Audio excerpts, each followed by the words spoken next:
191 Collabs, presented by Pinnacle Financial Partners, brings Grizz Nation hyper-local Grizz gear from Memphis designers. The next drop is the top-notch collection from proud Memphian Brandon Hobbs and his clothing brand M-Town Merch. The homage to Memphis culture, classic sportswear, and elevated street style is only available at the Grizzlies Den on Friday, November 7th, when the Grizzlies host the Dallas Mavericks. Get your tickets today at grizzlies.com/tickets or visit the FedEx Forum box office.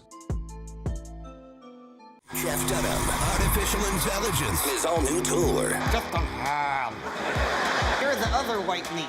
How can you be so smart on one hand and so stupid on the other? Well, you're half of it. I realize I could have avoided all this years ago with one simple word. I do not. Silence! Don't miss a Memphis. Friday, April 10th, FedEx Forum. Tickets on sale Monday, September 29th at jeffdunham.com. Oh, my goodness. Look who it is. Zach Edey. Hey, look at it's like the cell phone bars, bro. Give us that shot again. Give us the shot. Give us the wide shot again. Zoom out on that shot again, bro. We're the cell phone bar. We're the cell phone bar. We here, baby. I like it. We here. I like it. The Chris Vernon Show, live on weekdays at noon on YouTube at Grind City Media and the official Grind City Media app.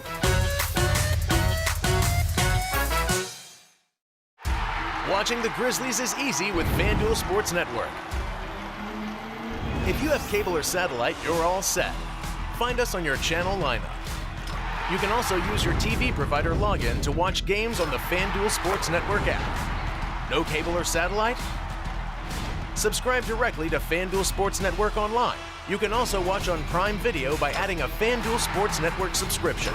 Not sure where to start? Visit FanDuelSportsNetwork.com to learn more.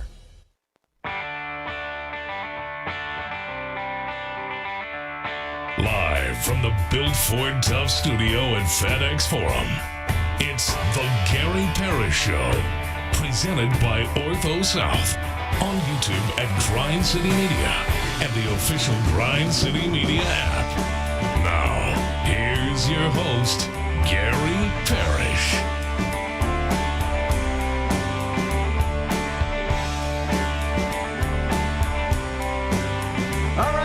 My name is Gary Parrish, speaking to you from the Built Ford Tough studio. We're in FedEx Forum, downtown Memphis. Bennett Doyle right there producing the program. Glad he's with me. Glad you're with me. Hope you're getting through the day best you can.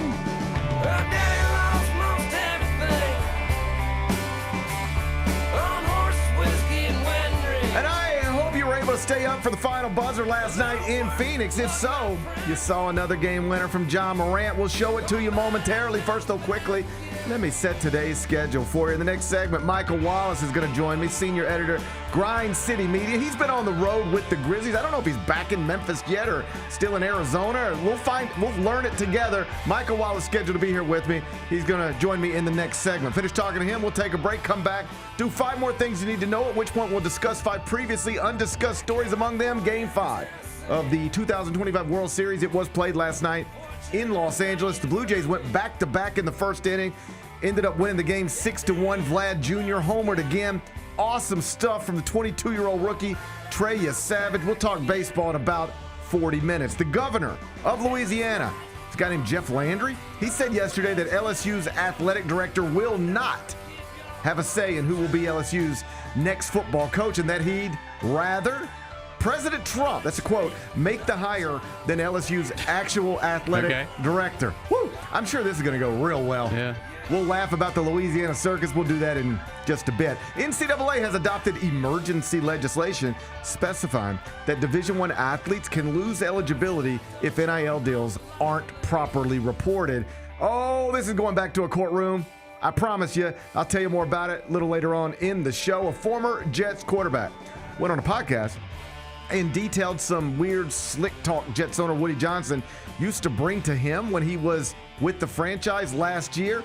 Justin Fields apparently isn't the first. I'll share the quotes with you. We'll do that in the third segment. And Penny Hardaway's Tigers will be back on the court tonight. They're going to do it down in Atlanta. The opponent is Auburn. I'll get you ready for that during a segment we call 5 More Things You Need to Know. Then we'll eventually do GP's carryout and we'll call it a day. So that's the rundown. We got a lot to get to. But I did want to start with your Memphis Grizzlies because Game 5 of a scheduled 82 It was played last night in downtown Phoenix. It wasn't settled until the final buzzer. Final score, Grizzlies 114, Suns 113. Credit Ja Morant with another game winner. Let me set the scene for you, and then we'll show it to you. So there's 20 seconds left in the game. Grizz are down 1. Suns have the ball. So the Grizzlies need a stop and a bucket and perhaps another stop. With 17.1 seconds left, Phoenix guard Devin Booker, he misses a 25-footer. And Grizz rookie Cedric Coward, he secures the rebound with about 15 seconds left. And Kyra, if you got it ready, let's show the folks what happened next. No timeout by the Grizzlies at this point. 12 seconds remain. 1-point game. Morant in the lane. Floater. Yes, with 7.3. And the Grizzlies lead it by 1. Phoenix does not have a timeout. Just want to force him to catch the ball, at least going towards the baseline.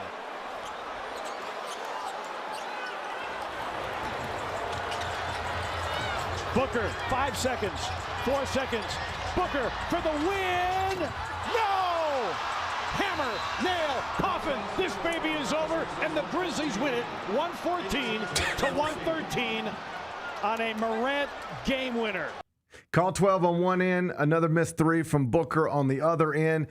Pete Pranica, he nailed the coffin shut, and the Grizz left Arizona with their 3rd victory of the season. Big Ben, it's good to see you on this Thursday. It's what I like to call Halloween Eve. Intelligently, the Grizz decided to call 12 again. Mm-hmm. It worked again. What'd you make of the 48-minute basketball game that was played last night in what is now called, we learned this yesterday, Mortgage Matchup Center? It wasn't like the prettiest game ever, but when you get in those tight situations and those clutch moments, it is always the perfect time to call on number 12. It typically works out for you at least 50% of the time, which is pretty insane. He is built for those moments. He wants the ball. He wants to take that shot. He's confident in that moment. Yeah, he's for sure. He wants that moment, and I love that about him. He will never shy away from that. He wants that shot. Also, great defense by Jaren on Devin Booker on the other end to get the win. Jaren, didn't have a great game last night, but he did get the biggest stop of the game. So kudos to him too there. Ja Morant finishes 10 of 19 from the field. 28 points, 8 rebounds, 7 assists, 2 steals. He was plus 13 in a 1-point win in 32 minutes on the court. And he's now averaging on the season through 5 games, 23.4 points, 6.6 assists in 28 minutes per contest. But if you take out the Miami game, where John only played 22 because of the blowout, it's actually 29.8 minutes per game. 2 games ago, it was 31 minutes. Last night, it was 32. Eventually, because somebody asked me this the other day, like, what you're always talking about minutes played per game. 36. That's the sweet spot for. It's what you see for a lot of the superstars. 36 is a sweet spot for an elite guard in his prime. That's around what Anthony Edwards does, around what Jason Tatum does.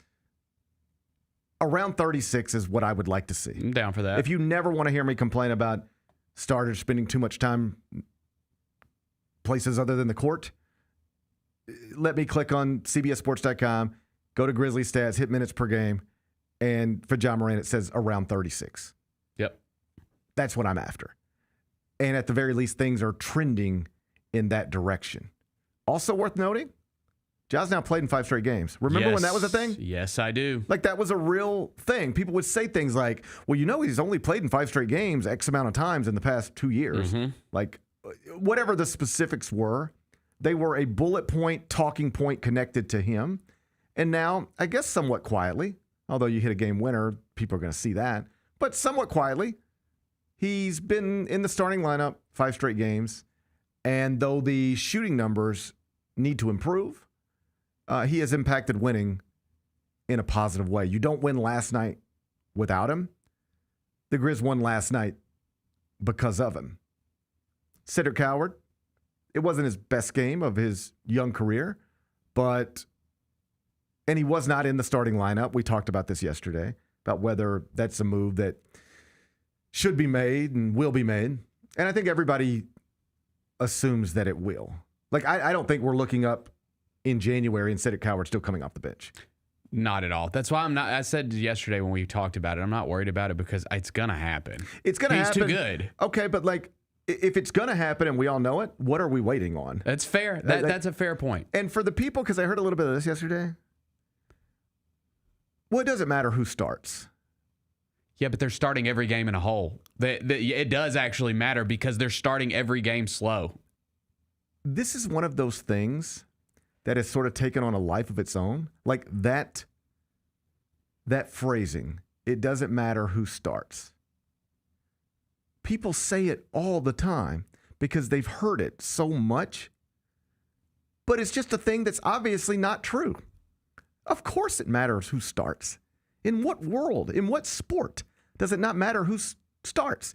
And if it genuinely doesn't matter who starts, I got an idea. Let's start every game doing an online auction. We'll raise money for St. Jude. We'll let fans auction off. You get to pick tonight's starting lineup. And the money goes to St. Jude Children's Research Hospital. If it genuinely doesn't matter who starts, let's just do it that way. Mm-hmm. Of course it matters who starts. What are you talking about? I'm not somebody who says you got to flip it yesterday, but don't defend a less than ideal starting lineup by saying it doesn't matter who starts. It definitely matters who starts, and it matters who finishes. You know where this comes from? I was thinking through it. Because it's the thing. You hear it all the time. Doesn't really matter who starts. It doesn't matter who starts. You hear it all the time. You know where it started, I believe, where that came from? Coaches who were trying to rationalize having better players coming off their bench for whatever reason. So they have their little media scrum and they'd say, listen, you guys can keep talking about the starting lineup. It doesn't really matter who starts. It matters who finishes, who's closing games. And whether you're starting or not, if I need you to close a game, I can get you in there to close a game. That's where this nonsense starts. It's coaches trying to tamp down conversations about, should this person be starting? And if so, who needs to be taken out of the starting lineup? Oh, guys, you guys can keep talking about it, and it's fun radio stuff. But, it doesn't matter who starts. Doesn't matter. It does matter. It does. And you're right. They are starting in holes often. All right? Yeah. Either way, I thought this was interesting. They got to him very quickly last night. Yes, they did. He was not in the starting lineup, but he entered with 8:36 left in the first. All right? Replace Kentavious Caldwell-Pope. And 15 seconds after entering the game, he buries a 24-footer to give the Grizzlies a lead. Then, fast forward to the end, he makes a big three in the final, comes back and makes a big three in the final 2 minutes. Oh, by the way, he's closing the game. All right? Mm-hmm. Nobody ever says it doesn't matter who closes the game. Right. They just say it doesn't matter who starts the game. Nobody ever says it doesn't matter who closes the game. Well, who did they have on the court last night closing the game? Cedric Coward. Yep.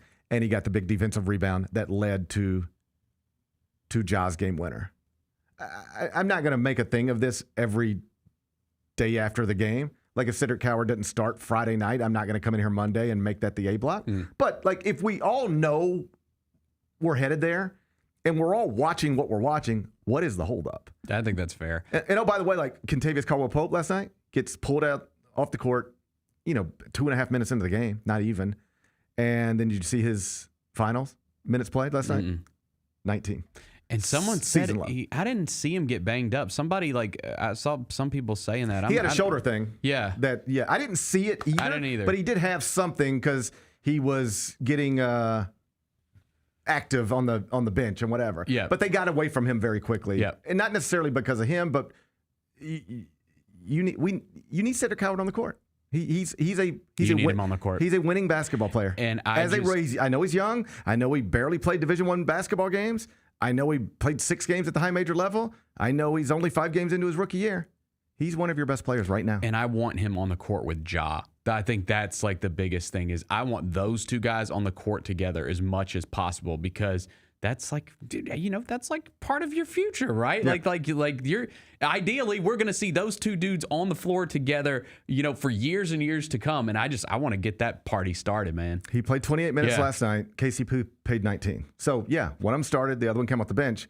But the one that came off the bench ended up playing 9 more minutes than the one who started. We see what we're seeing. To me, the only debate. To me, the conversation is not about whether Cedric Coward belongs in the starting lineup. The debate is in the replacement of who. Because I do think that championship leader stuff that KCP can theoretically bring to the table. I think that matters. And I do too. And you risk losing something by, quote unquote, demoting him so early into this season. So then the other option would be Jalen Wells. And that is similarly complicated for different reasons. Here's a guy you bring into the franchise. You start him all those games last year. He finishes top 3 in Rookie of the Year voting. And then 5 games into his second season, you, quote unquote, demote him to a reserve role in exchange for a rookie who was drafted after him. Like, that's complicated too. It's not great either. But, this is big boy stuff. And you know. I mean, I think too, you got to make hard decisions sometimes. I didn't mention this yesterday when we were talking about it. I think too, like, if you're Jalen Wells, obviously, like, you're in the NBA. There's like pride. I get all that, but like, also, second round draft pick and lottery pick. Like, there's obviously politics in this. I think he would be able to understand that. I think he could understand it, but everybody. I don't want to say everybody has an ego, but most people do. Yeah, Marcus Smart did. That's right. That's right. Marcus Smart got detached from this team. There's no doubt. And because he was brought here to be one thing, and then he couldn't be that thing, and then he was just out. He didn't match. All the stuff you thought he could bring to the table in the locker room, it wasn't even there. That's why they moved him. Like, even the stuff you were like, even if he can't help us in the locker room, he wasn't. Not here. He might have been in Boston. He might be somewhere else. Here, he did not matter in any way that you wanted him to matter. And I think some of it was because he wasn't a very effective basketball player, and he didn't matter on the court. It's hard to matter off the court if you don't matter on the court, right? You want KCP to bring some of that veteran stuff that this franchise has clearly missed, right? And you do need to understand if pulling him out of the starting lineup impacts that in a negative way. Yep. That is something that has to be considered. And you also have to consider it with Jalen. He can understand why Cedric Coward needs to be on the court at his own expense. He can understand it because he's a smart young man, and he's probably feeling it in the practice facility every day, right?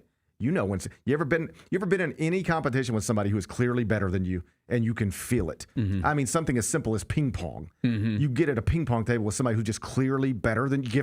They can do this better than you. You feel that, right? I'm sure Jalen feels that in practice and has since Cedric got here. So you can say he would understand it, but that doesn't mean it doesn't impact the ego if one exists, because it's just not normal to start all those games as a rookie and then to not start as a second-year player. That's just not usually the way careers go. You're going to have a hard time finding somebody who started 74 games as a rookie and then came off the bench as a second-year player. But that would be his reality if you make the move at his expense. So either move comes with a potential cost, and that's why I'm glad I just have to talk about it as opposed to actually implement it. It's not an easy thing to implement, but this is professional basketball, and sometimes hard decisions have to be made, and at some point, I think sooner rather than later. And you can't do it too early for me at this point.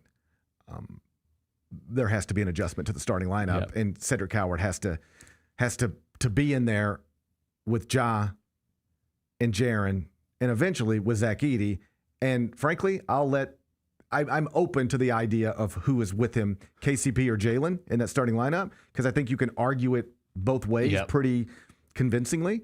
But when healthy, it's pretty clear to me already, 4 guys need to be in the starting lineup, and that is Ja, Cedric, Jaren, and Zach Edey. I'll tell you what, man. And they went on a run with this group last night in the third quarter. The lineup that I like the best is the Ja, Ced, KCP, Santi, Jaren lineup. That lineup was great in the third quarter of that game. I mean, Santi had a big game last night. And I don't know. Looked like he wanted to fight Grayson Allen at one point. I might roll that lineup out. That was hilarious, by the way. That was such a good moment. It looked like, as I was watching it in real time, it looked to me like Grayson was playing around with him. Yes, he was. And because Santi didn't want to play. Because the other thing was, like, they were trying to get the ball from Cedric, and Cedric was like, "You're not taking the ball." This is just something that happens in basketball sometimes. Like, everybody wants the ball and nobody wants to give it up, and it's the same umbrella of whistle blows, somebody takes a shot, you jump up and slap Russell it. Westbrook notorious for this. He started this whole thing. It's the same thing. Yeah. It's the same type of little, just like little stuff. And it looked like Grayson was going to Santi, like, give me that ball. Ha ha ha, give me that ball. Like we're playing around like they were playing around. Santi was like, right. Forearm. And, well, my initial thought was, oh, that's just a couple former teammates goofing around with each other. But they weren't teammates. They didn't play together. No, they didn't play together. Right. No. But that was my initial thought. It's just two guys who used to kick it in the locker room playing around with each other. But their time did not intersect here. So it looked like Grayson was just trying to have some fun, joke around with Santi. And Santi was not, he didn't want to joke. He didn't seem like he was in a good mood. Well, dude, the thing with him, I saw somebody say this last night and I thought about it and I was like, you're right. He does play better when he gets like that fire in him. Like when he gets into it with somebody, he typically plays better. When he gets mad, when he gets frustrated out there, you typically see him playing bad. Santi was getting turnovers last night. Like he was good on defense. He had a really nice game. And I saw there's a clip going around that's going to make the rounds of Draymond on his podcast this morning talking about him. If you haven't seen it yet, go Tell me, I haven't seen it yet. Oh, he calls him a clown and says that he's foul baiting and that like it's lame that he laid out on the ground and was rewarded with 2 free throws because he flopped. And I'm like, dude, you grabbed him by the throat and threw him on the ground. Like, how's that a flop? If you want to argue that it was exaggerated and not as whatever, but that's sports. Everything's exaggerated in sports. I mean, soccer players go down and they lay there like they're dead, then they pop up and start running That's again. right. This is just the way sports works. I'm just bored with Draymond. Like I find him not interesting. Like I said the other day, I would not want him on my favorite team. I wouldn't want to have to rationalize. I just wouldn't want him anywhere. I would rather. I mean this sincerely. I would. I mean this sincerely. Yeah. I would rather be whatever we're gonna be than whatever we could be with him. I just don't even want to be it with him. Agree to disagree. Yeah, it's fine. I might be in the minority here. I don't like nonsense like that. I don't want that on my basketball I think team. he's wrong. Yes. Yeah, of course he's wrong. He's Yes. wrong. The whole world thinks he's the only person who sees himself the way he sees himself. Yeah. Nobody else in the world sees him the way he sees himself. That's when you know you're disoriented looking in the mirror. Nobody else thinks of you the way you think of yourself. Nobody. You're out here like, oh, I'm just playing basketball and everybody else just faking and flopping. No, everybody else thinks you're an asshole who's constantly taking cheap shots at people and that somebody needs to pop you. That's what the world thinks about you. You're the only one who thinks in that incident the other night that Santi Aldama was the problem. There's nobody else who watched that the other night and said, I can't believe Santi Aldama. Nobody watched it and said that. Everybody said, is Draymond doing this again? He's the only person who doesn't see himself the way everybody else sees himself. I guess it's working for him, but I just wouldn't want any part of it. I wouldn't want to be in business with it. Fair enough. Either way, Grizzlies are now 3-2. That's tied for 5th in the West with the Chauncey Billups-less Trailblazers. Are they really 3-2? I mean, it's 3-2. Like whatever. Yeah, fair enough. All of this stuff is just scheduled. I understand. Like the Grizzlies are 3-2 with 3 wins over bad teams and 2 losses to maybe good teams. Tiago Splitter got that thing rolling. Right. Good. So we need Chauncey Billups back in Portland so he could start manipulating the outcome of some games. Get them down in the standings a little bit. We don't need them all on the up and up. Oh, damn. I mean, we don't need them all on the up and up, you know? Yeah. 3-2, tied for 5th in the West with Portland. Back home tomorrow night. Halloween night, 8:30 tip. The Lakers are in town. Michael Wallace will join me next. I'll talk to him about all things Grizzlies. Thanks for showing up, Memphis. Nothing beats catching your Grizzlies IRL, and nobody knows that better than you. So next time you want to hit up a game, Ticketmaster's got your back with tickets to every upcoming matchup. Whether you're catching the Grizzlies at home or on the road, you'll find tickets at Ticketmaster, the official ticket marketplace of the Memphis Grizzlies and the NBA. Keep putting that jersey collection to use and get Grizzlies tickets today. There's no better brag than saying you saw it live. See you courtside again soon, Memphis. Let's face it, there's a lot of trash talk in basketball, but the great teams let their performance do the talking. Like Ford F-150 with Pro Power on board, a class-exclusive industry-first feature that turns your truck into a mobile generator and leaves the competition speechless. Ford F-150, official truck of the Grizzlies. Greatness starts here at your Mid-South Ford dealer. Class is full-size pickups under 8,500 pounds, GBWR. Nate Bargatze. Look, I say a lot of dumb stuff. I try to keep it in front of large groups. Seems to go better that way. Big Dumb Eyes World Tour. When you say something dumb one-on-one, it's a lot for that person. I'll say it, then I can just feel that they feel the weight of my life on their shoulders. Tickets and info at NateBargatze.com. Don't miss the Big Dumb Eyes World Tour. Nate Bargatze. This is still a bad team and a bad franchise. What are they doing to try and get better? This is not a team that is looking for a playoff run, although somebody, I heard on local Nashville radio, somebody called in and said they got an email Monday letting them know you can get playoff tickets to the Titans. Yeah. Tune in to the Jessica Benson Show with CJ Hurt live every weekday at 8 a.m. on YouTube at Grind City Media and the official Grind City Media app. Let's go, Grizz! Let's go! Oh, Ja Morant just broke the rim with that finish. Defense, take them ball! Defense, take them ball! Jared with a rejection. Give me that! Morant digs at it, knocks it away. Picked up by Pippen. Lob, Brandon Clark. On that rim!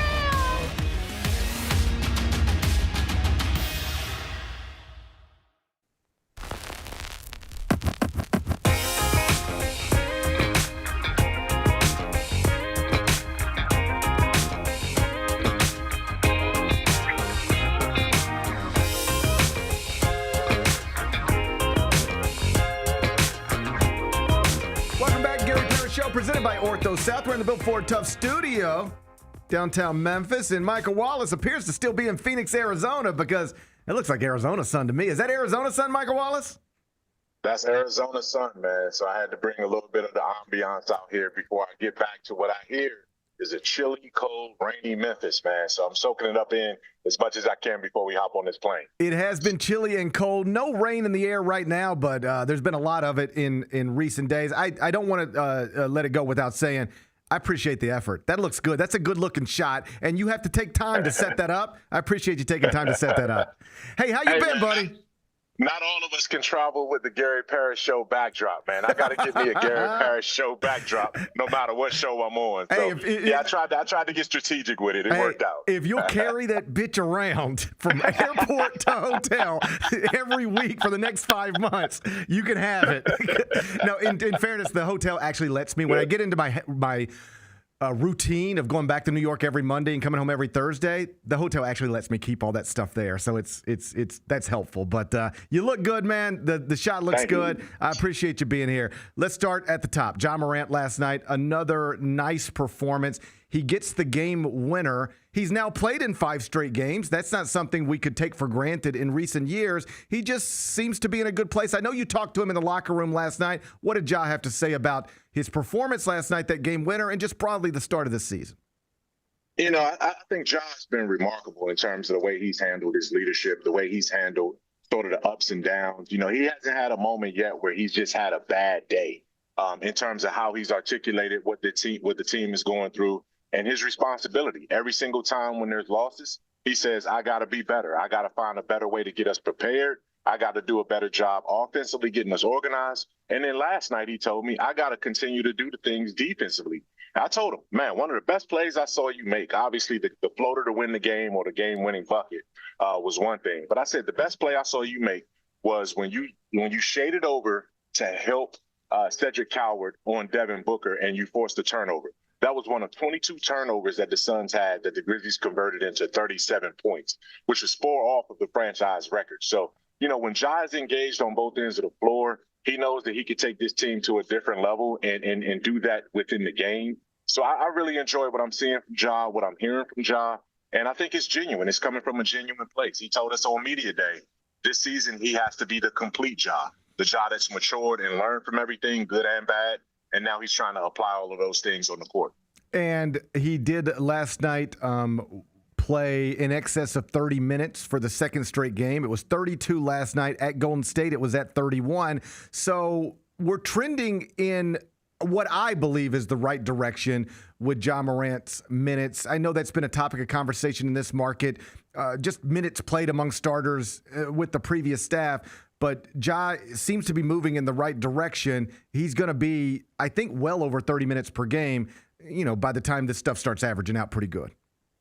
Yeah, he will. He will. And that's still with Coach Tuomas Isolo, still tweaking the lineup.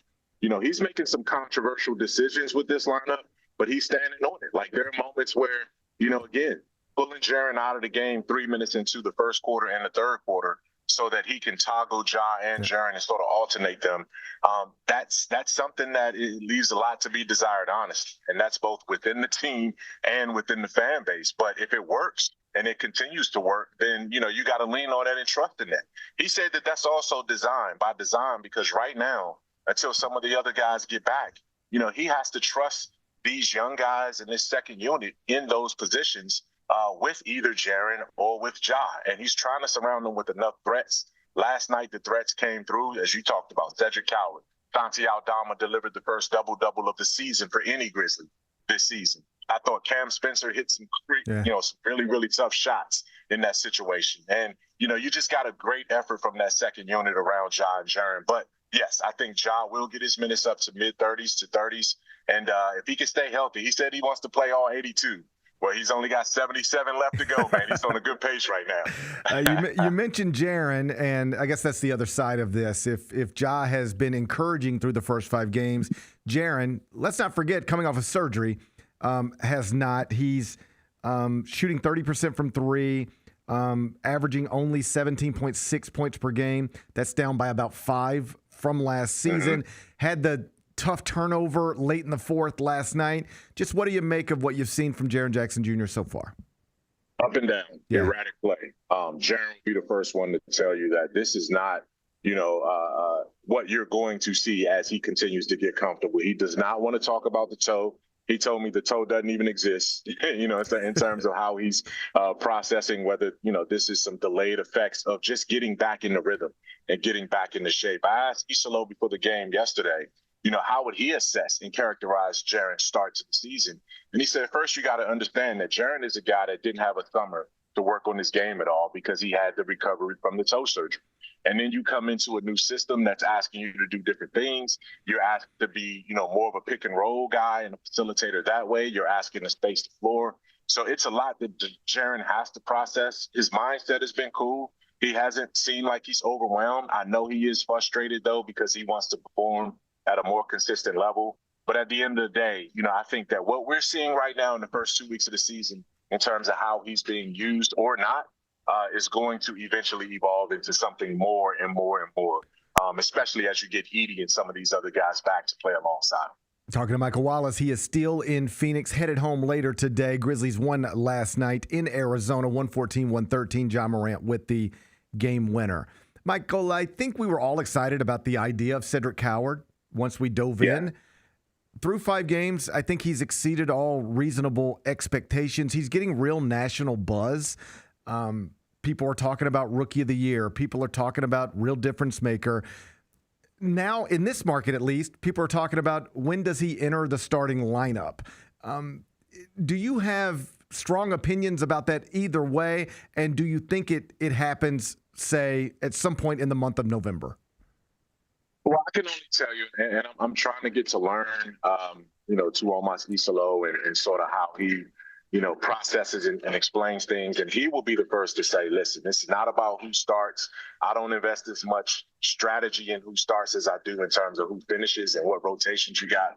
Well, last night, Cedric Coward was in the closing lineup. He finished. And that was the most important part of the game. He delivered during the most important aspect of the game. Again, KCP, is a guy. Kentavious Caldwell-Pope is a veteran. He's steady. I know you guys were talking earlier about Marcus Smart, but Kentavious Caldwell-Pope is delivering what the Grizzlies were hoping they would have gotten from Marcus Smart already, right? We see that. At a certain point, you can't deny Cedric Coward being on the floor, whether that's Jalen Wells, which I think it's a better option to play him alongside Jalen. Okay. And then if you're going to bring KCP off the bench, I think that's a role that KCP will accept at this stage. But I don't know if Isolo is really going to push that right now. I think he values the veterans. I think he values Kenny's input in the locker room and how he sort of handles these guys. And I think that matters right now. But in terms of finishing, it was clear Cedric was on the floor and he wasn't going to be taken out. And I like the way you phrase that. Like you believe that KCP would be open to the idea of coming off the bench. Whether he would or not, like that is something you need to discuss and understand because this is not a fantasy basketball team. These are humans with egos and with pride, and it's not as simple as like if it was as simple as snap your fingers and make Cedric Coward a starter and KCP coming off the bench and everybody's happy, I'd snap my fingers and we'd do that. But there are other things that have to be considered. What does it do to your locker room? And I like hearing you say you believe Kenny would be open to that because you're around him more than I am. I don't know him like that, but that is something that when you are weighing these types of decisions that you have to factor in. Yeah, you do have to factor that in. I mean, you brought this guy in as a 12-year NBA veteran with 2 championships, right? So it's one of those things where you talk about bringing a veteran in to help mature these guys. And then if you're going to neuter that veteran and not allow him to be what he needs to be effective and in a good headspace, then it's basically counterproductive. I know Marcus Smart dealt with some of those issues. Like his role was not necessarily something he ever got comfortable with. I don't think the team ever sort of really got comfortable with him. And then there were the injuries with the various finger issues and all those kind of things. But Kenny is just a different guy, man. He comes across as a different way. He's mature. He was in the locker room the other day watching the Temptations documentary, right? Like the Temptations, the group. And, he was, we were like, are you already looking at film of the next game? He was like, nah, man, I'm watching Temptations. And he knows how to just kind of be himself no matter what room he enters. I'm not saying anybody would prefer to come off the bench versus start. But if this ever does become a issue that the coaching staff is contemplating, I do believe that he has the temperament to say, okay, give me my role. Let me know what it's going to be night in and night out. Allow me to prepare, whether that's 28 minutes a game or starting or whatever. Let me know. And then I'm going to go out and deliver. And I think he's capable of doing that. And I think he's shown that in every situation he's been in since he arrived. Let me back you up to the Golden State game because there was a moment in that is still getting a lot of attention. It's the moment where Draymond assaults Santi Aldama, for lack of a better verb. Right. Did it bother you? Should it bother fans that Draymond hit Santi like that and the Grizzlies, to a man, in whatever ways you might, did basically nothing to address it? Does that bother you? It does bother me. Yeah. It bothers me. And I had a chance, obviously, I travel with the team around these guys. I'm on the broadcast. So, I see them on the buses. I see them in the hotel lobbies. I see them getting prepared. And this was a talking point, the toughness, the mental toughness. I sat down with Jacques Landale after shoot-around yesterday. And unprompted, he brought up, we have to do better with mental toughness because we can't be a physically tough team if we're not going to take the right mindset into these games. They got to respond. Santi Aldama, who took the brunt of the Draymond Green fall and ended up tweaking his shoulder. He was questionable going into the game because of that fall and what happened on that shoulder. So as much as people might say that he kind of exaggerated, there was a significant, soreness there with his shoulder. And when you see him in the locker room, he's all strapped up with all the tapes and everything from that standpoint. So it's real. But what I asked him after the game yesterday, I said, listen, only thing he was the last person to leave the locker room because of weightlifting, treatment, and all of those things. And I said, Santi, I waited all the way through this for you last night. And the reason why is because in that third quarter, tell me what was the difference between what happened with you and Draymond in the third quarter and how you refused to back down when it was Grayson Allen in the same third quarter against Phoenix. And he said, we had to flip the script on that. Like, there's no more backing down anymore. We can't have any more excuses about this. We can't talk about toughness without showing that toughness. And regardless of who it was going to be in Santi's face in this game or the next game, he was going to have a response. And he wasn't going to be denied in that situation. So I know Grayson kind of laughed and smiled and made fun of it. But it was a statement moment for Santi, and I think it meant something to him. For him to be able to have that kind of response. His team has to do it, and they have to get better about it. That's smart. I think you're smart to connect that back to the Golden State game because I think those incidents, the way he handled them, probably are connected. And, Michael, you know me. I'm not a fighter. I'm not somebody who thinks, like, my number 3 hitter took a fastball in the back, so now your pitcher has to take a fastball in the head. Or you cheap shotted me, so now I got to cheap shot you. That's not my mindset. It's not my personality. That said, I would co-sign this. I'm tired of it. And the next time the Grizzlies play the Warriors, if I had a voice in that locker room, I would say at some point early in the first quarter, we're going to make a substitution and we're going to get who wants to do it? Who wants to do it? All right, you're coming in the game and you're going to pop his ass hard. You're going to create a moment where he's trying to run through a screen or what. It's going to be a cheap shot. The whistle's going to blow. You're going to get a flagrant one. You might get fined, but we are going to create a moment where he is on the ground looking up at us, wondering, whoa, what was that? We're not going to let him get away with this anymore. We're going to hit first this time. And if he wants to retaliate, then we'll hit third.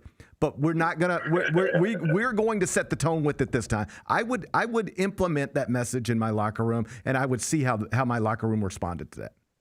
It makes sense, GP. You and I are both old school minded when it comes to that. I know that you're a complete lover, not a fighter at all. So I know it sounds good coming out, articulating from that standpoint. I do know Isolo is not wired like that. Right. I know he's more wired to let me draw up something that's going to execute and embarrass him, and let me go at him. When we beat this team, it's going to feel that much better because we don't have to reduce ourselves to the Draymond tactics. That's how he's thinking about this. But to your point, you're absolutely right. I remember real quickly, I'll share a story. I remember, back when I was, covering the Miami Heat and embedded in Miami with ESPN, Lance Stevenson used to do all kind of dumb stuff and cheap shot stuff to that Heat team when he was with the Indiana Pacers, blowing in LeBron's ear, undercutting guys and all of those kind of things.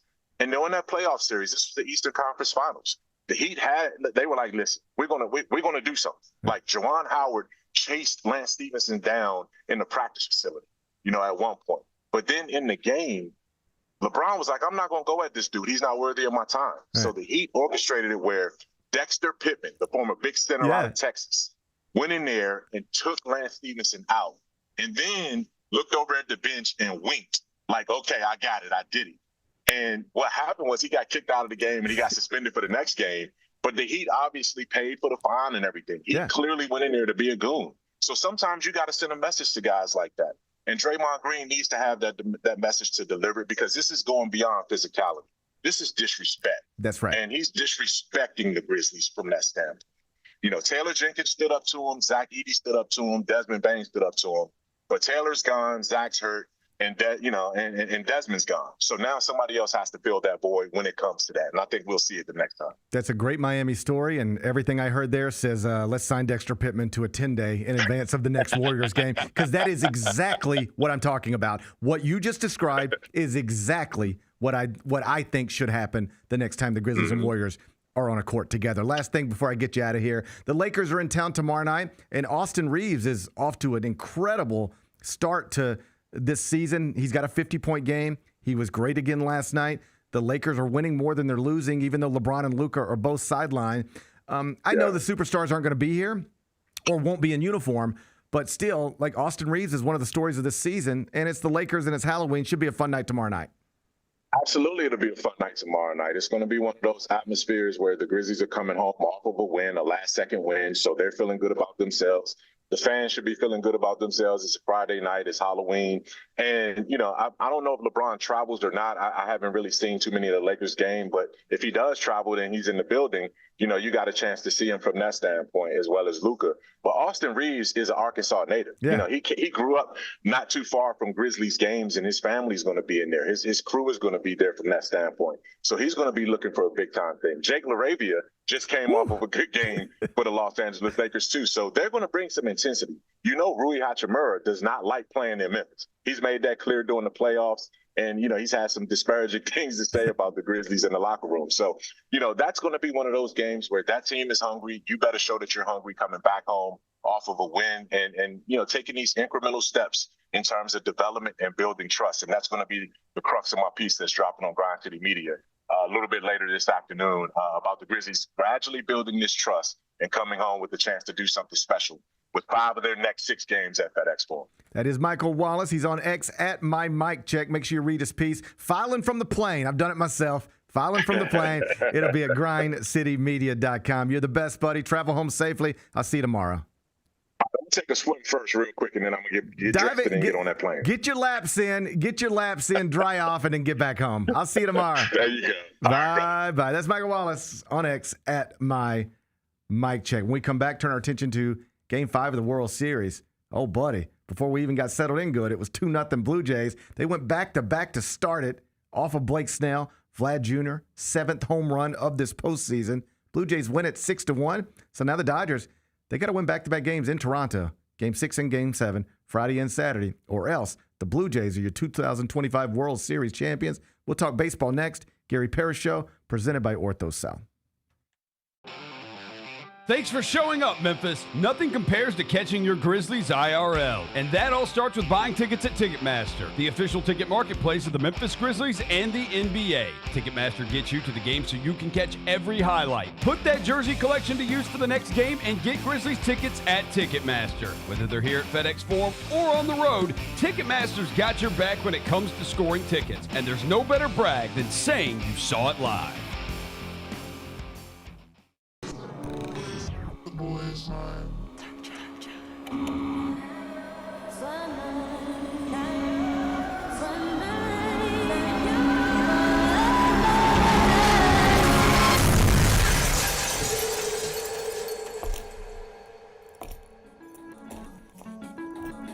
You ready? I've been ready.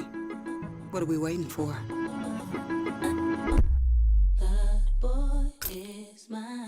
Kroger shoppers and Grizz fans. Want exclusive last-minute discounted ticket deals texted straight to you? Sign up with the new Kroger Buzzer Beater deal.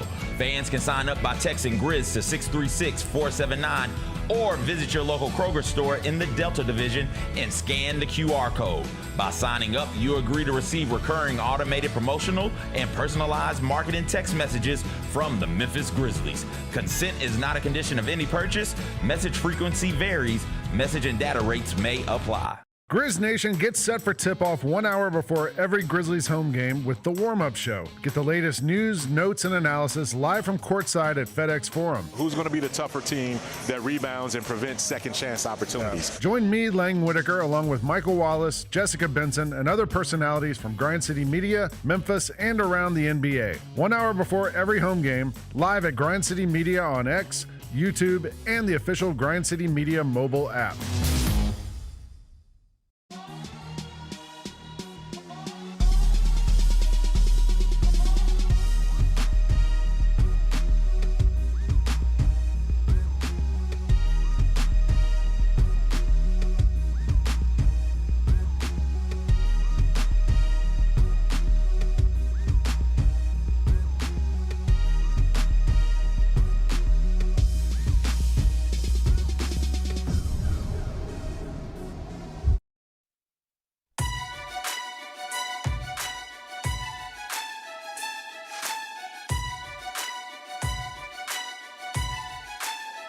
Orthopedic injuries can be unpredictable, unforeseen, and unscheduled, and Ortho South understands this better than anyone. Since your injuries don't make appointments, you don't need to either.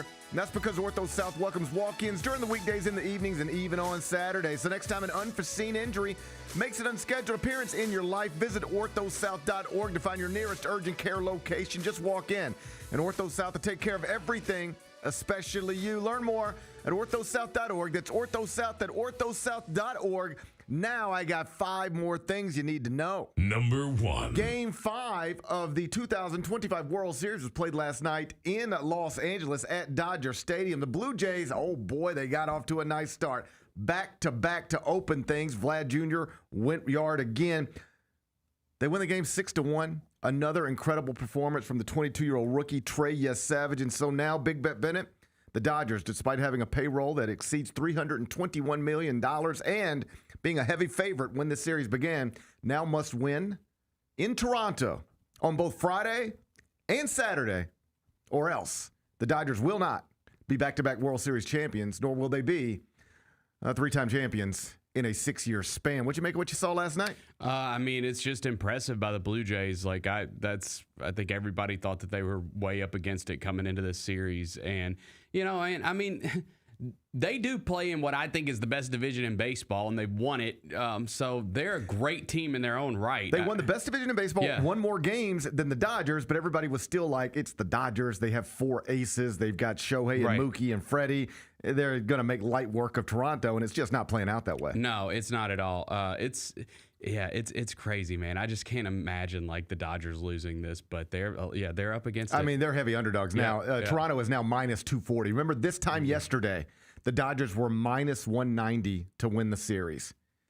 Play game 5. Now it's Toronto minus 240 to win the series. You can get the Dodgers now at plus 200. I hope you don't get bored with me talking about Trey Savage, but I can't get enough of this story. It's wild. It's incredible. 22-year-old rookie last night goes 7 innings pitched. Mom and dad in the stands. Like mom got the iPhone out, just like it's an 8-year-old baseball game, except it's game 5 of the World Series.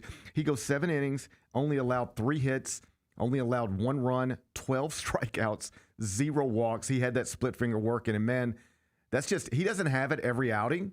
But when he's got that pitch going, it's going to be 10, 11, 12 strikeouts. People can't hit it. It's just swing and miss, swing and miss, swing and miss. The 12 strikeouts, by the way, the most for a rookie pitcher in World Series history. So once again, we've been playing this sport for a long time. And last night, once again, we saw somebody do something that had never been done before. By now, you should know the Savage story. Played college baseball at East Carolina. Literally pitched against the University of Memphis on campus over off of Getwell. You ready for this? Last year, in 2024. Damn, I should have gone and seen him. We should have. Oh, but I didn't know. Hey, I looked at the box score. He mowed him down. I figured. If you know what he did to the Dodgers last night? Yeah. He did that times like 3 to the Tigers last year. Yeah, I mean, I think that you probably have to have an insanely impressive college career to be able to go from that to where you're at right now, which is about to win a World Series and leading your team to it. So, yeah. He started this season in low A ball. Did not get his first big league start until September 15th. Basically 6 weeks ago, he was a minor leaguer. Had never stepped foot on a big league field. Okay. He did 3 regular season starts, now has 5 postseason starts. Think about that. Damn. Like, think about if you were talking about a football player who had appeared in more playoff games than regular season games. That's what we're talking about here. And last night, he was just sort of, trying to make sense of the way this year has unfolded for him. And pointed out that his first start of the season was in low A ball, and the official attendance for the game was 327. Last night he pitched in Dodger Stadium in front of Leonardo DiCaprio and all the other stars. Was Leo there? Yes. Cool. 52,000 people. Pat Sajak there? I didn't see Pat Sajak with my own eyes. He's a season ticket holder. Yeah. Yeah, we always get Mary Hart right there, just behind. Yeah. I grew up with Mary Hart. Yeah, appreciate her. So all the stars were out, and here's this 22-year-old delivering like an all-time great World Series performance on the mound. Meantime, the Dodgers can't hit anymore. No, they can't. Trust me, I know. You've been taking some Dodger overs. Ooh, I mean, Shohei. You think sometimes he could get there by himself, but not last night. Last night was the night. They are averaging 3.6 runs per game in this series, but just 1.5 runs per game in the past 3 games. And remember, 6 of the runs they've scored in this series came in an 18-inning game. So, yeah, they're averaging 3.6, the Dodgers, runs per game in the World Series, but it's just 3.0 runs per 9 innings. And lately, again, the past 2 games, it's 1.5. Yeah. In the regular season, for some context, they average 5.1 runs per game. Now, keep in mind that you get to play the Pirates and you get to play some bad teams, so you're going to beat them up a little bit. But still, in the regular season, they average 5.1 runs per game. In the World Series, 3.6. Past 2 games, 1.5. It is a bad time to go cold. Obviously, some of this is like what Savage did to them last night, but you got Freddie Freeman, you got Mookie Betts, you got Shohei Ohtani. You should be scoring more than you're scoring. Now they got to go to win 2 games at the Rogers Center. Are they going to finish this MLB season as runners-up? Game 6 tomorrow night on Fox. Number 2. The governor of Louisiana, he's a fella named Jeff Landry. Okay. Held a press conference yesterday and said that LSU's current athletic director, Scott Woodward, will have no say whatsoever in hiring LSU's next head football coach. He said that, this is the governor talking, he would rather, quote, President Trump make the hire than LSU's actual athletic director. Well, okay, first off, there's got to be some like beef going on here. Oh, it's a circus. Yeah, why would you? Okay. It's a circus down there. What's going on? Okay, well, Scott Woodward is, by most accounts, not great at hiring football coaches. Okay. He played a role in Jimbo Fisher's ridiculous contract at Texas A&M. Uh-huh. And is the man responsible for Brian Kelly's ridiculous contract at LSU. They're still negotiating the buyout. Yeah. But on some level, the current LSU athletic director is responsible for Texas A&M needing around $70 million to buy out Jimbo Fisher. Right. And theoretically, at least, LSU needing around $50 million to buy out Brian Kelly. And who's basketball? Why is that slipping At my LSU? mind? Yeah. Matt McMahon. Yeah. How's he doing? It's been shaky. Yeah. They've been kind of towards the bottom. It's Ja Morant's college coach. That's right. He might need to, I think this is safe to say, reasonable to say, he might need to overperform, exceed expectations this season, or else, could be some tough conversations down there. On the other hand, you know what could save him? A buyout, and they just had to pay Brian Kelly all this money. You could just be like, this ain't the time to be buying out a basketball coach, too. So the football stuff might be the best thing for the basketball side. That's another story for another day. So Scott Woodward is the AD at LSU, and he's undeniably made some questionable decisions when it comes to finalizing contracts with football coaches. Okay. The governor of Louisiana has said enough is enough. That guy's getting nowhere close to this hire. We will create a board, and that board will hire a coach. And I don't want to speak for Lane Kiffin, but I'm just telling you, and this is the thing, sometimes these people just cannot grasp because they're so important and they can't see the forest for the trees. But I assume everybody involved here loves LSU deeply, cares about it deeply. Sure. You have no idea how much harder you just made this by this performance yesterday. I understand the sentiment of, we're not letting this guy hire our next football coach. He hired the last one. Now look at us. And he got him in this mess at Texas A&M. He screwed up 2 SEC programs. Okay. We're not getting. I understand that sentiment. Yep. You don't need to say it in front of the cameras. It just creates the perception of turmoil and chaos. Right. And they already don't have a university president. That's what I was just about to say. Where does he fall into all this? There's no such person. So now this makes more sense. Okay, yeah. The governor's like trying to get involved. The governor's involved. It's crazy. Yeah. I mean, this is bananas. So they don't have a president. Now, there's some thought that they could maybe name one before they got to hire a coach, and that might be helpful. But in this moment, October 30th, 2025, LSU has no president. The athletic director has been neutered publicly by the governor. Why are you walking into this? I mean, it's... Okay, well, hey, if they don't have a president, then we're going to let the president make the decision. Literally, come on. It's actually not the worst idea. The governor said he would rather Donald Trump hire LSU's next football coach. You get Tommy Tuberville. Enjoy, LSU fans. No, or Lou Holtz. Yeah, what's Lou doing? I can see Trump sending out a social media post about how Lou Holtz will be a great next coach at LSU. Leader him in. I understand the sentiment. You cannot put all this out there publicly. Same thing I think when I see husbands and wives arguing on Facebook. Like, man, just be normal. Do this behind closed just doors. Just be normal. Yeah. Close your doors. Turn off your Alexas, and let's talk it out right here. But we don't need to take it to Facebook. Yeah. All right? You don't need to take your internal differences in the state of Louisiana to a press conference in a way that quite literally creates national headlines in every sports website that exists. Because now if you are a candidate for LSU, it just complicates the whole thing. Nick Saban had a comment about this the past couple of weeks. He's talking about when he took the Alabama job. And there's like all these boards and all this stuff and all these people, and they want you to meet this person and you got to go talk to these people. And Nick Saban just more or less told the point person on this hiring pursuit, I'm not doing any of that, and make sure everybody knows that before you try to convince me to come there. I'm not playing all of those games. I'm not serving all of those masters. If you want me to run my football program, let me run my football program and get out of my way. Yeah. That's what coaches want. They want support and freedom.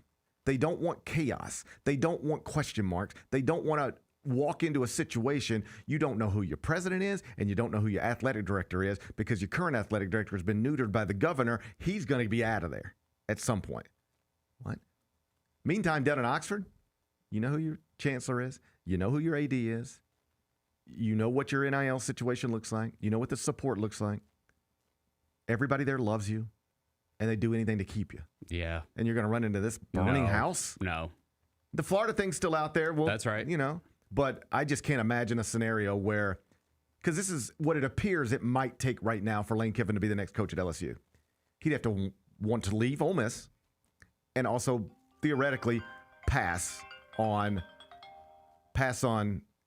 Florida. Mm-hmm. Is he going to do that? Is he going to do both of those things to run into a burning house in Baton Rouge, Louisiana, regardless of how great you think that job can be in a chase of a national championship? It's up to him. I wouldn't advise it. No. I want to know who I'm working for, who matters, who doesn't, who carries a stick, who doesn't. And right now in Baton Rouge, they don't seem to even have a good idea about any of that stuff.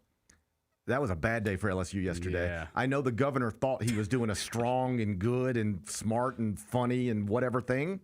That was a bad day for LSU. I'm sure they'll still get a good coach because it's LSU at the end of the day. But I don't know that they're going to get the coach that everybody says they want, because if other people want you in a more stable environment, running into this stuff, it wouldn't be for me.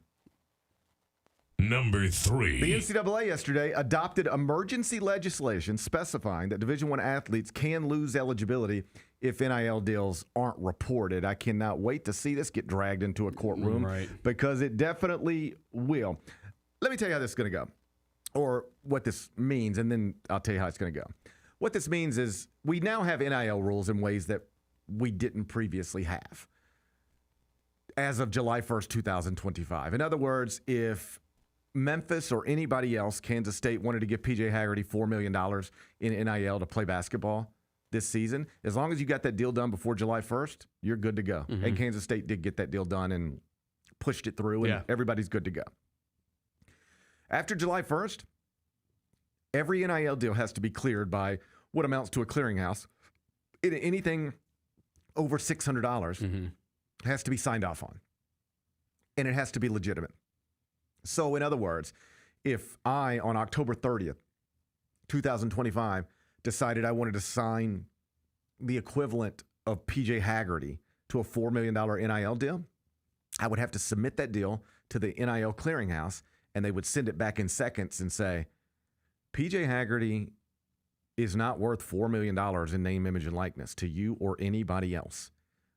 Steph Curry has a similar deal with a similar company, and for that specific deal, he only gets $2 million, and he's Steph Curry. Nobody even knows who PJ Haggerty is, and you're trying to give him twice as much money as Steph Curry would get for a similar NIL deal. This is not right. That deal is voided. That's where we're at now, okay? Still, people are going to get creative and try to push things through and try to not report deals. It'll be like, yeah, we can get you an extra $30,000 from this, car dealership, right? Or whatever. But the NCAA, the clearinghouse, they're going to deny it. So let's just keep it over here. Nobody needs to know. You're not actually going to go to the car dealership and do anything. They're just giving you the money, and nobody needs to know. Well, that's cheating now. That's cheating. Yep. What this emergency legislation disclosed yesterday is that they're not going to be able to catch everybody. It's just like right now there's somebody driving 85 in a 65. And you just can't catch everybody who's out there trying to do everything. But what the NCAA has made clear with this legislation is that if we catch you, if we find out about a deal that has not been reported to us, you have 2 days to report it. And then we'll rule on it. And if you don't report it in those 2 days, or you take the money in violation of our decision, you will be ruled ineligible. Just like that. All right? So let me tell you how this is going to go. A high-profile football or basketball player somewhere who probably made millions of dollars last year but can't make it this year because the rules have changed and the money's tightened up. Still wants his money. He got used to that, and he's got the cars and the houses and everything else. And by the way, somebody's willing to give it to him. And they're going to do it over here on the side.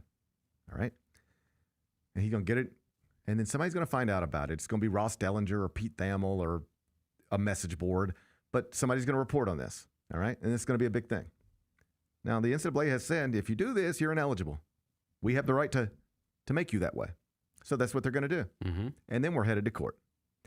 And then the NCAA is going to have to convince a judge, even though judges all the way to the top have consistently said you are in violation of federal law by limiting what student athletes can make. You're going to have to go in front of a judge again and explain why you're trying to limit what this person can make without a CBA in place and without any sort of negotiation. Who are you to tell this person he or she can't take what these people are willing to give them? That's the crux of the whole thing the whole time. And we already know they don't want to go to court. It's just stupid. For years, the NCAA said you can't take nothing, all right? And then people did. And then the NCAA tried to punish them, and then the people said, let's go to court and let's let judges. You keep making your rules as if you don't live in a country with laws. Mm-hmm. We have laws, and your rules are in violation of these laws. Let's go to court. Let's let a judge. And you know what the judges say almost every time? This is crazy. Why do you think you can do this? So the NCAA $1 billion settlement, and now just has a new line in the sand. It used to be nothing. Now it's, as long as it's not in violation of what we think is fair and right. Well, what is the difference legally? You're still limiting me. Oh, they're going to go back to court and they're going to lose, and we're going to have to do this all over again. But that's where we're headed. You can't enforce these rules because they are legally questionable. And almost every time they try to enforce them, if the person they enforce them on has the means to actually fight them in court, the NCAA almost always loses. Always. These are rules. They're not laws. These are rules, but they're not collectively bargained, and they don't tend to stand up in court. I'd be shocked if this is any different. Number 4. Okay. So, interesting comments from a former Jets quarterback, particularly after what we heard Woody Johnson, the owner of the Jets, say about Justin Fields last week. There's another quarterback. This guy's name's Jordan Travis. And he was a 5th round NFL draft pick. I kind of remember. In last year. So this is pretty recent. So 2024, he's a 5th round pick of the Jets. Just like Shedeur Sanders in 2025 was a 5th round pick of Cleveland. Yeah, okay. Yeah. Jordan Travis the year prior was a 5th round pick of the Jets. He had been hurt in college and had ended his college career prematurely. And he was trying to come back from that injury. And the Jets apparently just took a flyer on him like, hey, let's just get him in here and see where it's at. And by the time he got there, he was still just not right. All right? And he said, he didn't really think much of it at the time. It felt weird and out of place, but like, whatever. But when he saw last week Woody Johnson's comments about Justin Fields, he's like, this is kind of the same sentiment he was bringing to me. So anyway, as Jordan Travis tells the story, he has a serious leg injury. He has one that you knew about before you even drafted him. He's rehabbing it. Like, nobody is even suggesting he's not taking his rehab seriously, his responsibility seriously. This is a guy who's just hurt, and he's trying to see if he can ever play football again. And Woody Johnson just walks over to him and is like, hey, so are you ever going to get healthy? And he's like, excuse me, sir? Are you ever going to get healthy? What? Like, do you think this is what I want? A devastating leg injury? My whole dream has been to play football my whole life. You drafted me. You drafted me hurt. I'm trying to get healthy, and are you ever going to get healthy? How about, hey, bud, how you feeling? Isn't that a much better question? I think so. Hey, bud, how you feeling? Doing? Yeah. Hey, bud, how you doing? How you feeling? Hey, you look good. How you feeling? Are you ever going to get healthy? It's just a weird way to approach somebody. Yeah, man. Like, imagine walking up to a heavy person who's been heavy the last 6 times you've seen him. And you walk up to him and you're like, you ever going to get that weight off? And they're going to the gym every day. They're trying to eat right. They're trying. You see him trying, but you know it's hard. And, hey, you ever going to get that weight off? What? I'm trying. I would love to. It's just a weird, you wouldn't say that to somebody. No, you wouldn't. Unless you have no social skills whatsoever. He's an odd guy. Odd, old white men get to this place sometimes. They just start, I don't even think you know they're doing it. They're just saying things. They don't even think they're slick or inappropriate. They just get to that place. And you read enough about Woody Johnson, you can create a character out of it. Like, the character's drawn pretty good. We know who this guy is. But Jordan Travis was like, when I read the Justin Fields comments, I was like, yeah, he kind of talked to me like that too. Like, down to me. Like, you brought me here. I didn't pick you. You picked me. Same thing with Justin Fields. You want it. You bring me here. It doesn't go so well because sometimes things don't. And now you're publicly bashing me, or in this case, asking me if I'm ever going to get healthy. Bro, I had to stop playing college football because of my leg, and you drafted me anyway.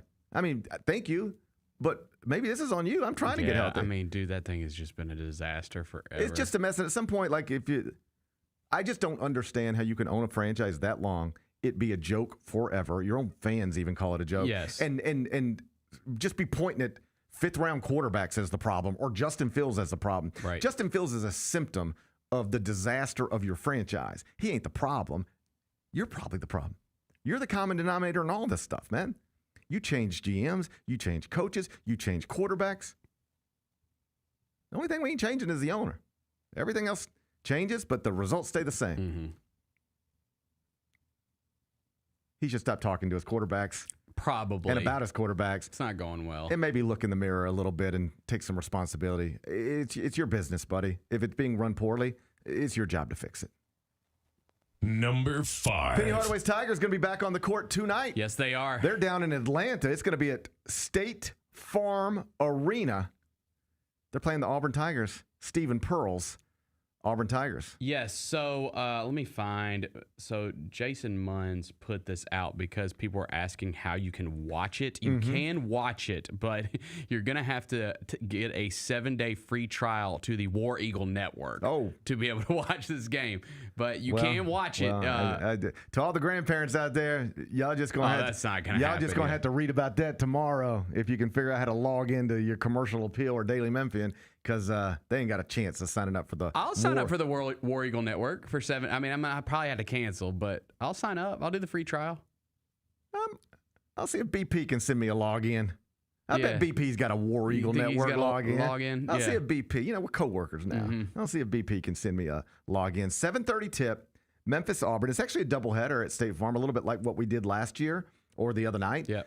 It's the South Carolina women against the North Carolina women, and then Memphis men against Auburn men. Auburn is 20th in the AP poll. Okay. Under first-year coach Stephen Pearl. Might be a little higher if BP were still the coach there, but still, it's like top 25 team. What do you expect to see tonight? What do you need to see tonight?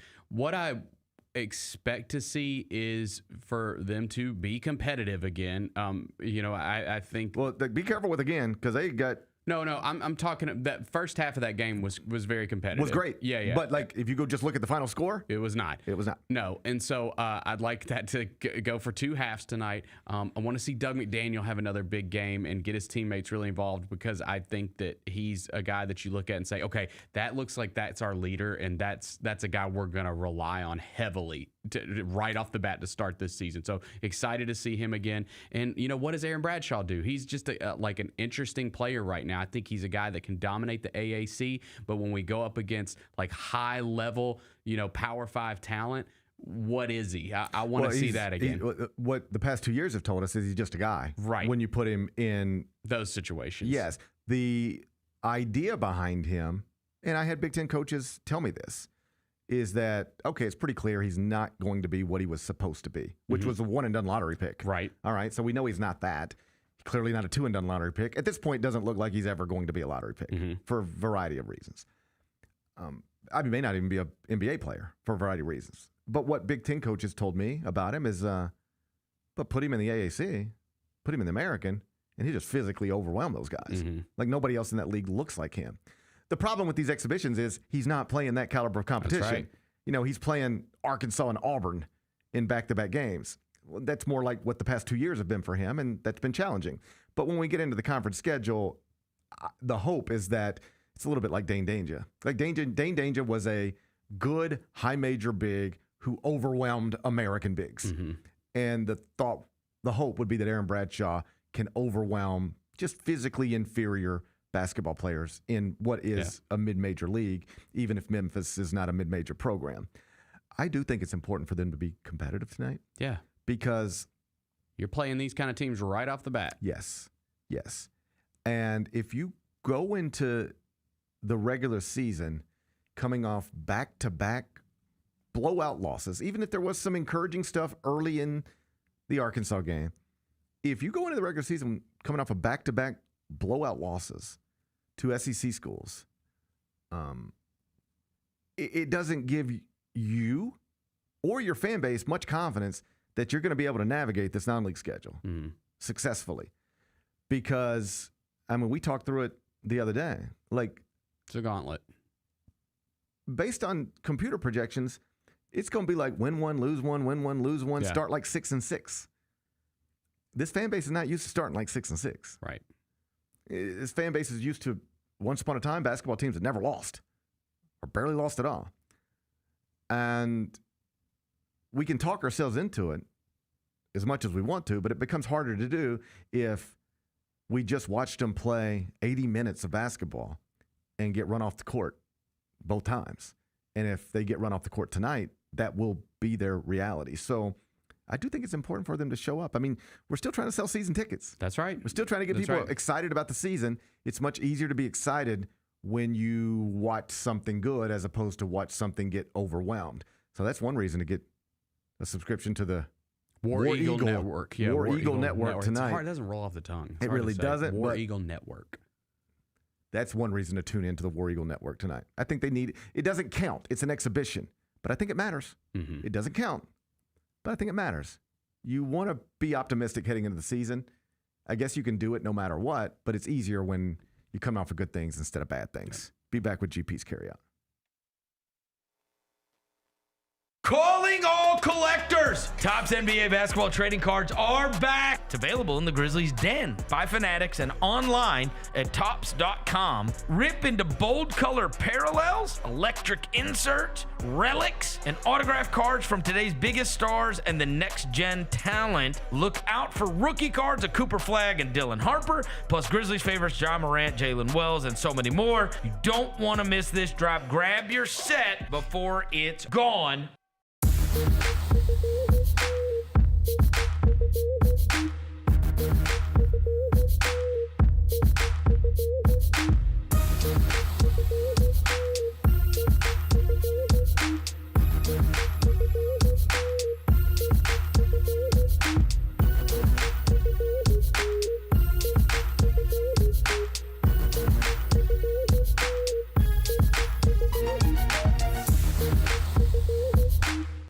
Grizzlies fans, dunks, dimes, and no-looks are great on TV, but nothing compares to catching them IRL. And that starts with buying tickets at Ticketmaster, the official ticket marketplace of the Memphis Grizzlies and the NBA. Ticketmaster gets you to the game so you can catch every highlight in person. From seeing your favorite Grizzly stars up close to hearing the squeak of the sneakers on the hardwood. Put that jersey collection to use and get tickets at Ticketmaster. There's no better brag than saying you saw it live. See you courtside, Memphis. Catch us if you can at Southland Casino Hotel and win your share of up to $1.8 million in free play and prizes. Join us for drawings every Saturday in May, June, and July. Each month, over 900 winners will take home free play or drive off in a new car or motorcycle. Be there for all 6 grand finale drawings and try to catch us if you can, only at Southland Casino Hotel. Must be 21 up. Play responsibly. For help quitting, call 800-522-4700. The countdown to the 2025-2026 Grizzlies season is on, and our 10-game packs are the ticket to your ultimate fan experience. Whether you want to see the big names or just cheer on your team on the weekend, you can save money on a ticket pack that fits you. Choose from 4 different pack varieties or stack multiple packs to make sure you don't miss any marquee matchup or electric atmosphere this season. Visit Grizzlies.com packs to get your ticket pack today.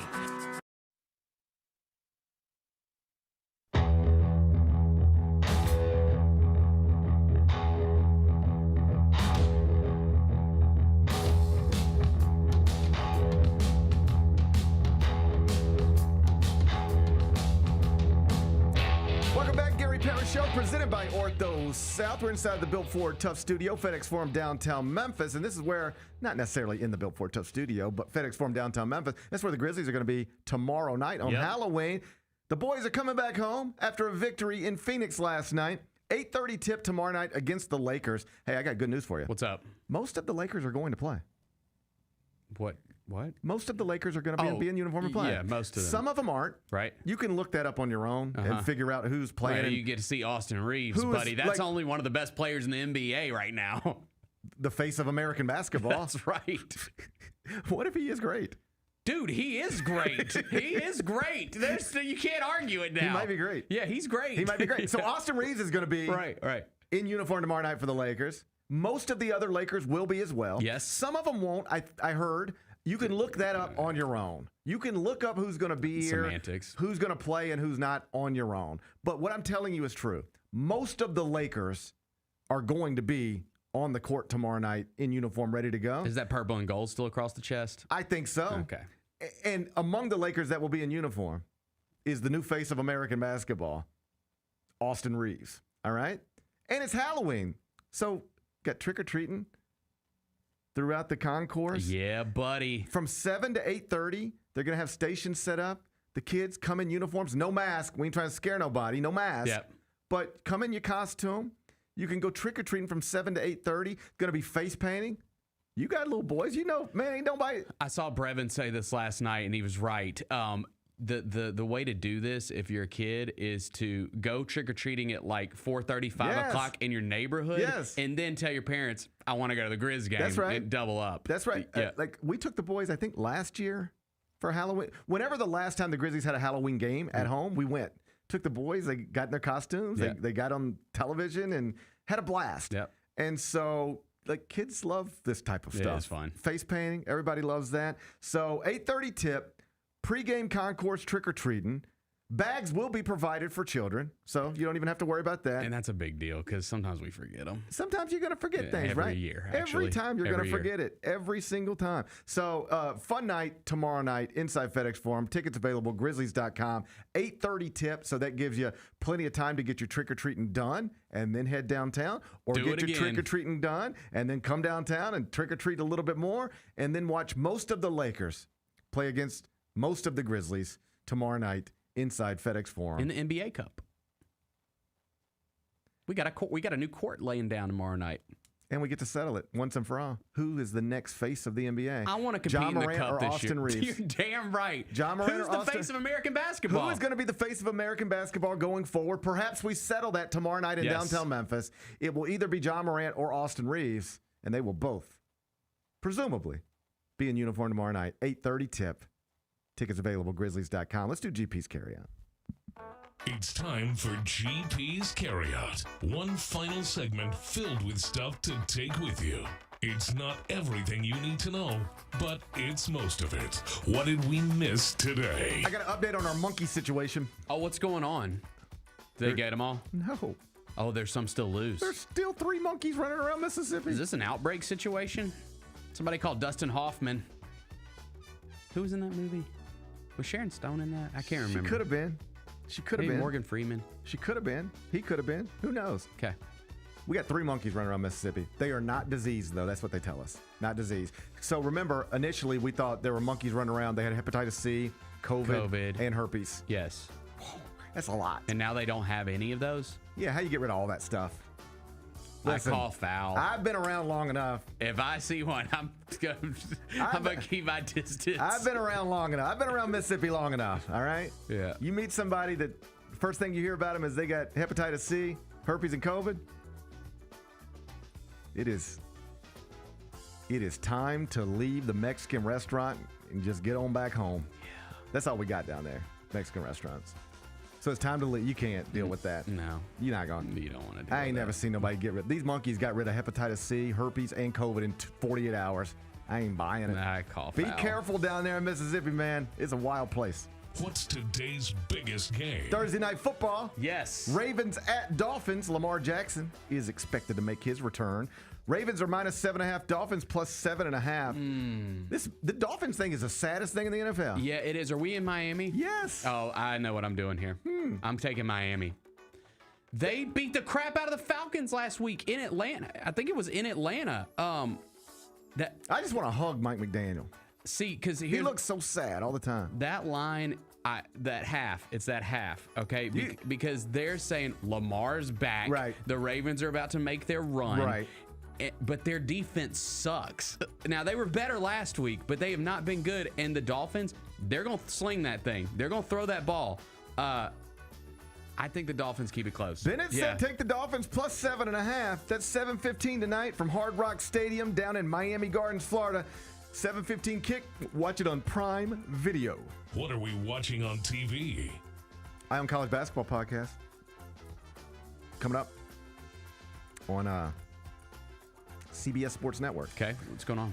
We're doing an hour of television today on CBS Sports Network. What's the A topic?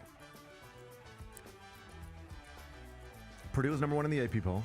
I have St. John's. Matt Norlander has Houston. But UConn and Florida also got first place votes in the AP poll. Is it really this wide open? And whose year is it? And then we'll just start talking. That's up next. And then we'll just start talking. Coming up at noon on CBS Sports Network. So you should watch the Chris Vernon Show, obviously, but you should tape the On College Basketball podcast on CBS Sports Network, and then we'll just use two screens. I mean, that's what everybody else does. Or just use two screens. I don't know why my phone decided to start ringing today. This is what happens when you give your phone to your kid because you change your settings, everything. Yeah. Dude, I spent 6 months with every time I texted somebody, it said Louis Parrish. Yeah. Because he just decided my phone was his phone. He put his name in there. It's hard out there. It's like that sometimes. It's hard out there. Eye on College Basketball podcast coming up at noon, CBS Sports Network. What's the best thing we've read? We had a panel of voters over at CBSSports.com, and we basically made a top 25 and 1 of current college basketball coaches. Submit ballots, tally them up. What does it spit out? In order, Dan Hurley was #1, followed by Kelvin Sampson, Rick Pitino, Bill Self, and Matt Painter. Other notables outside of the top 10, your old buddy Dusty May at Michigan now. He was 12. Rick Barnes at Tennessee, 13. John Calipari at Arkansas, 14. And your Ole Miss coach, Chris Beard, he came in at number 22. You can read that right now, CBSSports.com. What's on tap for tomorrow? Well, tomorrow will be Friday. That means Jessica Benson will join me in the first hour. We'll look ahead to Grizz Lakers, look ahead to Game 6 of the World Series, look ahead to a fun weekend of college football. It's Halloween. And it's Halloween. Yeah, man. Oh, man, I'm going to dress up. I'm going to dress up, too. I'm not going to dress up. I do every year. Yeah, I'm not going to dress up. But I look forward to seeing you dressed up. Okay. All right. Enjoy the rest of your day. I'm going to enjoy mine. Let's meet back here tomorrow at 10. Till then, be careful, be kind, be good. Rep your hood.